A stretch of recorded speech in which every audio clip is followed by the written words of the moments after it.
The only other thing I'd say is the only good thing about wearing the mask is like it doesn't matter what you have for your lunch that day, if it's garlic or your leftover spaghetti bolognese or whatever, because I hate to tell you, Chris, but they can probably still smell the garlic behind your mask. That's why no one's booking in with me again after that, right?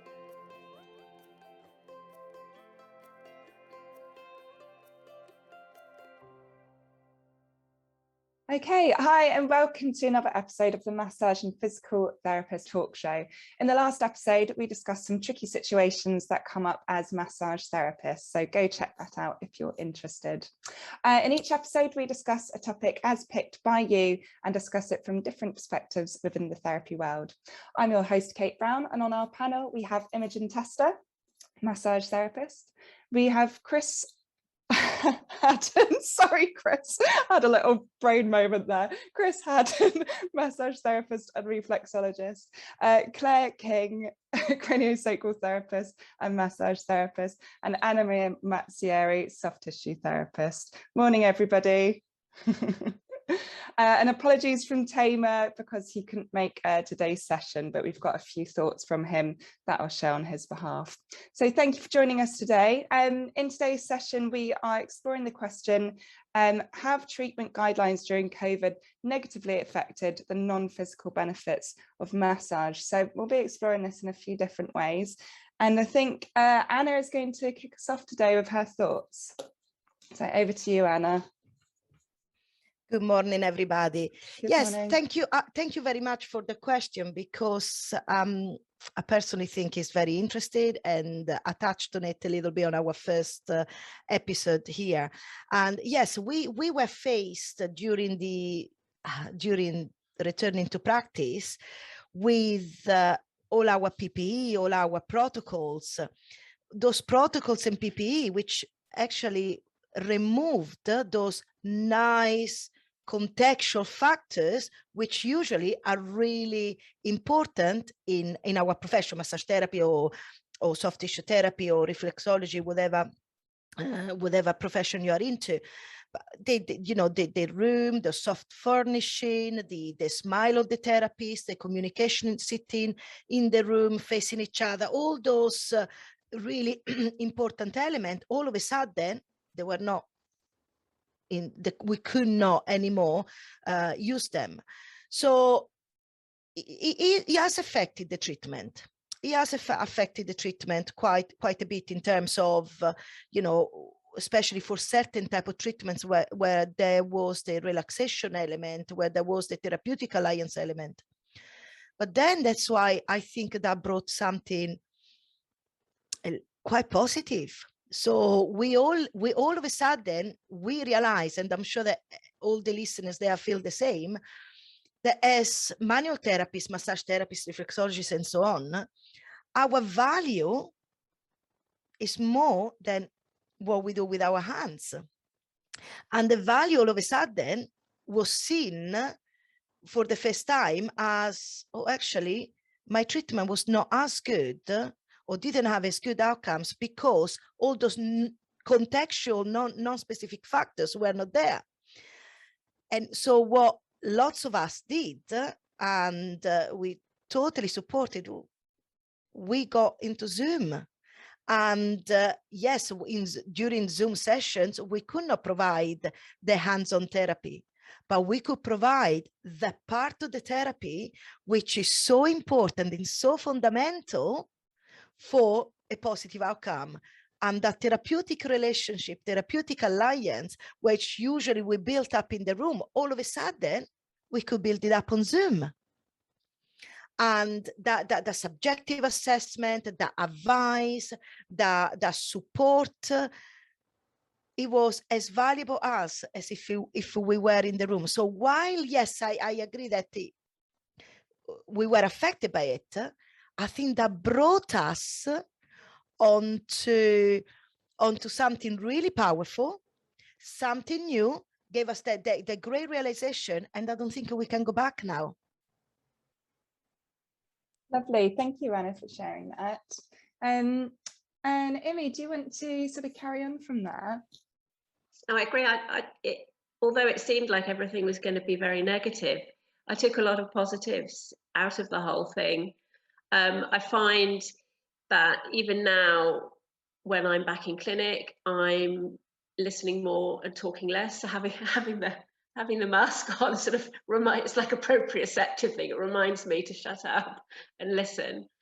I'm using, because I get quite flustered and shy sometimes, even with my clients, especially if there's somebody new. I'm not the best at making eye contact, but because the rest of my face is covered with a mask, it's encouraging me to make more eye contact. And I find that some of the things when we were in lockdown and we were having to just talk to clients over the phone or Zoom, I'm doing that more now as a regular thing, not with all treatments, but when someone's coming in, if they're in pain, I'm taking that time and using that time to just shut up and listen a bit more and talk a bit less. And I'm really finding I'm getting benefit from that. So that side of things, being forced to learn to come out of my comfort zone, which is hands-on, and forced to learn, people call them soft skills, but they're really important skills. Learn skills like listening, like when to speak, when to shut up, signposting clients, all the things that you don't do with your hands, and the importance of those things has made it so that when I do put my hands on someone in the treatment, it's a better experience. The whole experience is better. I've been investing in space travel. Apparently, I've been buying loads of books on Amazon. I've got like this huge library of books, so now I've got books that my clients can borrow or can reference and give out to them, because I'm not always the best at explaining things. So I built that up over lockdown. So yeah, overall, I found it weirdly a positive thing. The only thing I hated was the plastic pennies, with the PPP and the rustling, but I've got one that doesn't rustle now. And leaving that extra amount of time for sort of ventilating the salon has given me, so on a business side of things, that has given me time to breathe and calm down. I used to rush from one client to the next client, and I didn't have that time to think about the client I've just seen, to think about the new client, maybe look up some stuff I might want to give them to look at, or some exercises to give them to go home, to check my emails, to go to the loo, to eat, to self-care. So now I have that longer period of time between clients to do that, which is really positive. And then from an old person like me, it dragged me into the present, and I've learned how to use Zoom. I've learned how to connect more with my clients on my Facebook page and use my website, and keep in contact with them. Not just the first lockdown, I just buried my head in a hole, and had a strop. So, but after that, I kept more in contact with my clients. So business-wise, as well as therapy-wise, I feel that in a lot of ways I've benefited. I've had to learn different ways to communicate, both in clinic, and out of clinic. Lovely, thanks, Amy. That's great to hear all of that. And yeah, it's so nice to hear that you found, positives and everything that happened also. So Chris, do you want to carry on your thoughts from there? Yeah, I mean, I'm quite similar. So obviously when it all got introduced and all these PPE measures came in, and obviously for the right reason, obviously, but I a bit like Amy, had a bit of a strop to myself and thought, oh, I'm not doing that. It was a bit of a knee-jerk reaction maybe at first. I was like, my initial thoughts was, well, that's it. I'm not working then. I'm not wearing all this stuff covering me up. How can I not see the client? How can I not smile at them? How can I not even speak to them and have a bit of time to actually sit and chat with them properly? And all these things were going around my head, and I was thinking it's going to be rubbish for them. It's going to be rubbish for me. So my initial thought was, oh, well, sod that. I'll just have to ride it out. But it was literally just a quick knee-jerk reaction. And, after a day or two, once I'd actually sat and thought about it, I was like, well, actually, the clients need this if they want. Obviously, I was like, I wasn't sure who would want to come back when they were allowed, but I thought I've got to give them that opportunity to come, and I've just got to. It is a job at the end of the day, although a lot of the time it doesn't feel like it is. It's a job, and we've got to obviously follow the guidelines that are in place. So or we don't work. As simple as, really. So I thought I'd give it a try. And you know what? The clients that came back straight away were definitely the ones that you could tell, really just needed that time, regardless to whether they had to wear a mask and sit on plastic and you kind of get past that a little bit. I mean, don't get me wrong, I can't wait until a load of them measures are gone, and it's safe enough to not have to sit in a plastic sheet and be like in this little sort of bubble. But it's better than nothing, and that's the way I was always seeing it as, is that it's it's this at the moment, it's this or nothing, and if that means that you can have some form of human interaction with someone else, and don't get me wrong, the treatment's the same, the actual treatment itself, for me, yeah, I've got a mask on and all this other bits and bobs, but the same amount of effort is going in, if not more, because you want to make up for I do anyway. I want to make up for the fact that I'm in this environment. So you want to give them that bit extra, and then going on to the, allowing more time after each client to clean and so we're not rushing. For me, that's great, because I've never been one to have like one in, one out, one in, one out. I understand if you're renting somewhere and it's high costs involved, that's probably the only way you can afford to do it to make it work financially. But I feel I'm in a lucky situation where if I only want to do 2 clients in a day, then I'll just do 2.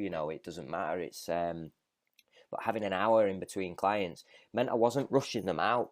Now I know we're meant to keep obviously talk down to a minimum, but where I am, obviously, when the client session's over, there's a short walk back to the car park from where the boat's moored, and it's a nice opportunity to spend a bit of time with the client having a chat outdoors, without rushing and feeling like I'm like pushing them back into their car to say, right, get out now, I've got another person coming. So that's been great, and I think the clients have really enjoyed that, and that's something that will definitely stick. It's good for me, it's good for them. But yeah, I think the initial question of, from an emotional point of view for the client, there is definitely, I think there is a change, because it isn't the same. But everyone's just making do, because there is no other at the moment, without breaking the rules. There is no other way around it. I don't think. Zoom's great, but I do think for a lot of people, when you're doing a lot of Zoom, last thing you want to do is Zoom. And if it's a client that, for me, if it's someone new that's not seen me before, there is that little bit of worry for them. I'm not too bothered. I'll chat to anyone, but to come online and speak to someone for the first time, and it can be quite intrusive as well. You're asking questions and things about the personal life and the health. And if you've not met them in person before, I think it can be quite an intimidating thing to do over the interweb. But but I'm with everyone, really, I think, if that's what you got from what I've just said. Yeah. I don't know what I've just said. No, I was going to say, I think I completely agree. Like, everyone has adapted, both clients and therapists, and I think we're actually really good at adapting in general. So we find a new normal. That's the sort of phrase, isn't it? So, but I hope, as you said, that we can get back to what things were before as well. Although yes, it's been okay working with that PPE, it's still not, it's not great. Don't love it. So yeah, hopefully there'll come a time where we can get rid of all that too. The only other thing I'd say is the only good thing about wearing the mask is, like, it doesn't matter what you have for your lunch that day, if it's garlic or your leftover spaghetti bolognese or whatever, because I hate to tell you, Chris, but they can probably still smell the garlic behind your mask. That's why no one's booking in with me again after that, right? I see. Actually, on that point, I have seen several clients in town and sort of just not recognize them at all, because you are only seeing this much, and and I felt quite rude, because I've been like, hello, and I've finally gone, oh, it's you. Yeah, but or you do miss this part of someone's face quite often. So, or you're just letting on to someone saying, oh, how are you feeling after your treatment, and they're looking at you, you just see their eyes go like that, and it turns out it was someone completely different. And they just think you're a massive weirdo then, like, because you're talking about like touching them and stuff, and they're like, what? Smelling of garlic as Yeah. well. Lovely. All right. On that note, I'm going to mute myself over now. to Claire. Yeah. We all had so much empathy for each other. You know, all my clients had such empathy. I mean, they were so kind. The Massage and Physical Therapist talk show is brought to you by Massage Warehouse. Run by therapists for therapists, we're committed to solving common issues you might encounter in your massage therapy practice, like with our Melrose H2 Oil Water Dispersible Massage Oil. Are you fed up with your massage oil marking your covers and sheets as well as your clients' clothes? Our Melrose Oil dissolves in water without the need for harsh detergents, giving you the perfect massage oil without leaving a trace. For more information on this product, simply visit our website www.massagewarehouse.co.uk. Now, back to the show. Over to you, my dear. Hi. I was just going to actually start with what you said, Kate, just then about adapting. Like, humans are hugely adaptable, and we all had to do it, and we did. And I actually don't feel that the protocols detracted from the client's experience, because by the time those clients had decided they needed a treatment, they wanted to come, they knew what the protocols were, because I'm sure all of us had those protocols down on our websites. We'd emailed out, we'd put it in reminders, or, you know, people knew. And I think, speaking personally, people felt safe with that.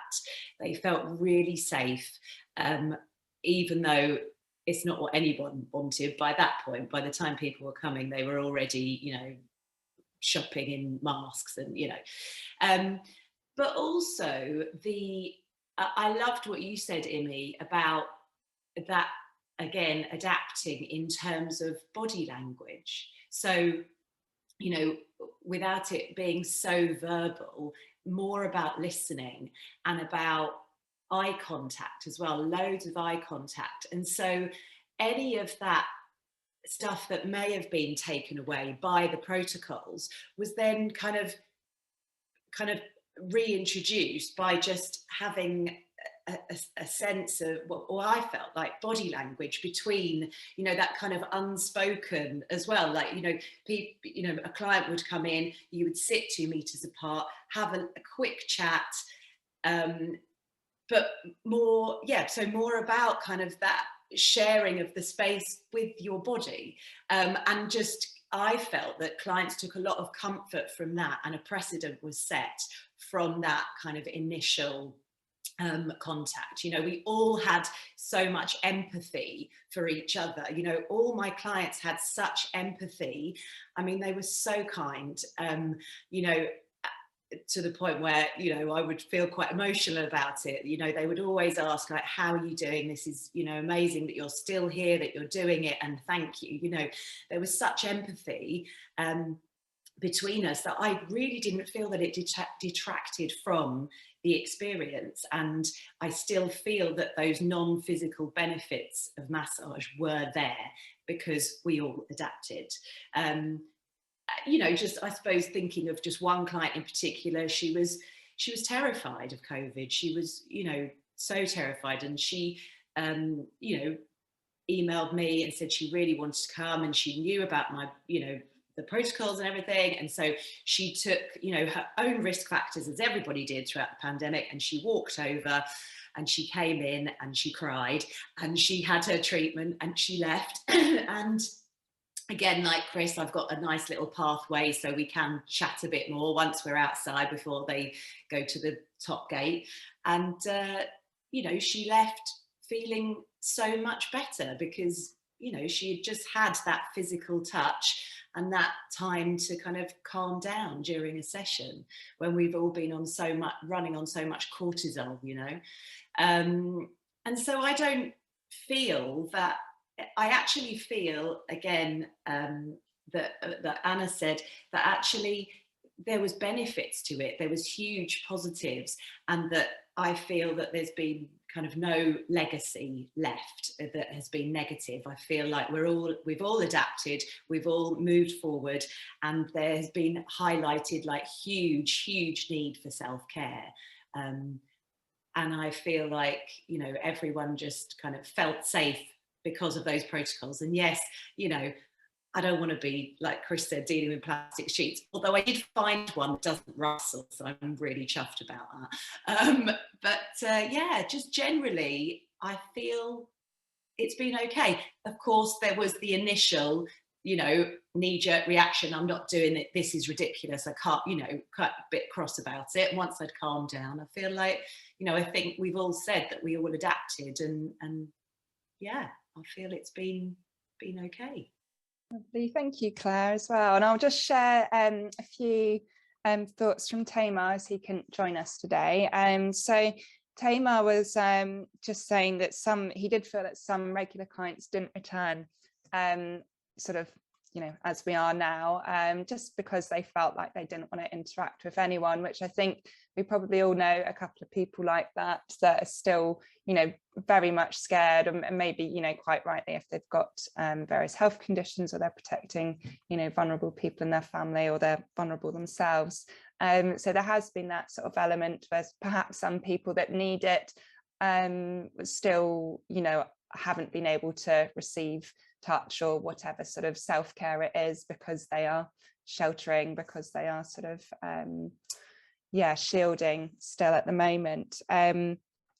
And he said that whilst, you know, most people were very happy to come along to treatments, that he just avoided actually talking about COVID during the treatment session, anything around it, because I think quite rightfully he says it's, you know, quite a stressful subject, and everyone sort of has a varying opinion around it, so sort of leaves that at the door. And I think that's probably, yeah, quite wise. I think I'd agree, and I do that in my practice as well. It's like not talking about politics. Did anyone else have any bits they wanted to add on that? Or I know we spoke earlier a bit about something in the media that you were going to discuss. Yes, there were. It was quite interesting about because COVID raised the not the issue, but made us realize how touch was ever so important for us. And interestingly enough, from I think it was from January 2019, so way pre-COVID. There was a study being conducted, was a digital study, which was called the touch test, was being conducted by, in collaboration by the Wellcome Collection, and developed by the Department of Psychology at Goldsmiths, University of London. And Claudia Hammond, I don't know if any of you know Claudia Hammond, she's a broadcaster on BBC Radio 4, but she's also a professor of psychology. So she presented the results of the touch test into little podcasts, which we'll add the link below. But what was really interesting, so the study started in January 2019 and finished in April 2020. So they had a little bit of time to monitor and measure lack of touch on our very first lockdown. It was an international study, 40,000 people took part. And what they found is that they found different things, like, for example, that most people like to be touched, or they like touching other people. That more than a half of the people think they don't have enough touch in their lives. And another really interesting one was that the most common words used to describe touch are comforting, warm, and love, and so on. But they also found that there is this strong negative effect from the lack of touch, from deprivation of touch. We knew that already anyway. If any of you, I don't know if any of you follow the work of Tiffany Field. She's been researching touch for the last 30 years. Yes, some of her research might not be as high quality, but it still informs us. And some of her research was done with preterm infant. So we knew that touch was important, but it's really interesting what they found also here, that actually has a strong link with mental health. And they also found that touch that lasts for more, like a hug, needs to last for more than 25 seconds to actually have that effect of feeling good, and it is to do with the releasing of oxytocin. So really worth it to listen to those little podcasts, because they talk about how people respond to touch, and we will put the link underneath after it. Amazing, thank you, Anna. What was the title of that study again? So it was called The Anatomy of Touch. The Anatomy of Touch. The Anatomy of Touch, yes. Brilliant. It was an international study. I think it's 112 countries took part, 40,000 people, was a digital. So it was, yes, it was a digital touch. It was a digital study, but it was created by the psychology department at the University of Goldsmiths. So there is some validity into it. And at the moment, they're doing the same, but they're doing that with kindness. So I think it is a study about the benefit of kindness. Amazing, thank you, Anna. I was just going to say as well, just going back to that, you always forget about things to say about, and then it all comes. But with this element of touch as well, because I go into a lot of care homes and do reflexology with like people with like severe mental health conditions, and that obviously all stopped during the pandemic. And I was obviously very worried about that, because it was the element of touch is what they really, really needed. So yeah, obviously the benefits of the reflexology was great for them, and it was only short sessions, like 15-20 minutes.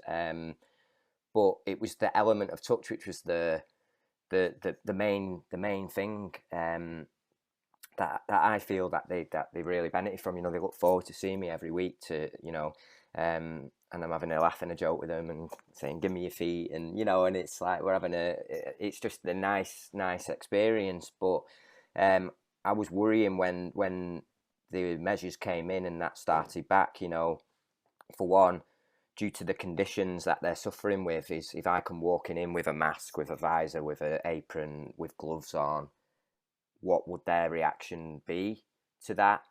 Because it's not very comforting, is it? You know, to see someone coming walking, not even if you're, you know, the healthiest person on earth, you know, but let alone if you're suffering with various ailments as well. Last thing you want to be seeing is that. But I thought I'd give it a go anyway, because they asked me to come back once things had eased. And still, even with all that on, they still, like, the sessions have been, if not better than ever. And I feel maybe that's just because they've had a year and a half without it, and so they're just really receptive to it once again. But so it's just this element of touch, even though I've got gloves on, even though I've got a mask and a visor, and they can't see me smiling at them and stuff, they're still sat enjoying the session, and I'm having a laugh and a joke with them. Can I add something, Kate? Actually, we know that light touch, preferably a skin temperature, stimulates what we call the cetatile fibers. Cetatile fibers are strongly linked with to wake up pleasure signals in our brain. So that really plays exactly on what you're saying, Chris. Ultimately, yes, the environment could have been better. You know, it would have been a better effect if you didn't have the mask and so on, but the touch would have had a good effect per se. Yeah, that's a really lovely sort of scenario to hear, Chris, because yes, I don't tend to work with people in that situation, but you're right, it must be actually quite scary for them, you know, to have someone that they can't now recognize easily come in all of their kit. So that's, yeah, really nice to hear that they're still able to enjoy and benefit from their treatments. Great. Did anyone else want to add anything? Has anything popped up from our conversations?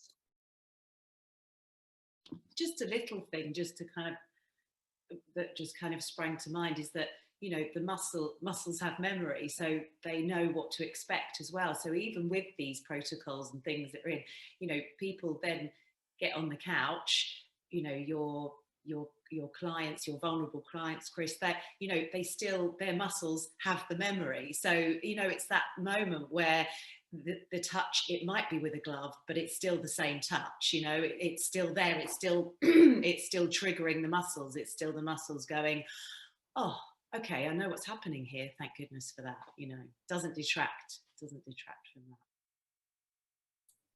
Oh, thanks everyone for sharing. And yeah, I'm glad that we sort of all had a nice positive outcome eventually from everything that has happened, because it has been very challenging and it will probably still continue to have its challenges. But yeah, the fact that we're sort of coming out of it stronger than ever, and that there is really that need for support in whatever form it is, but particularly touch, but that is just so yeah, so gratifying, so humbling that we're able to provide that work for people.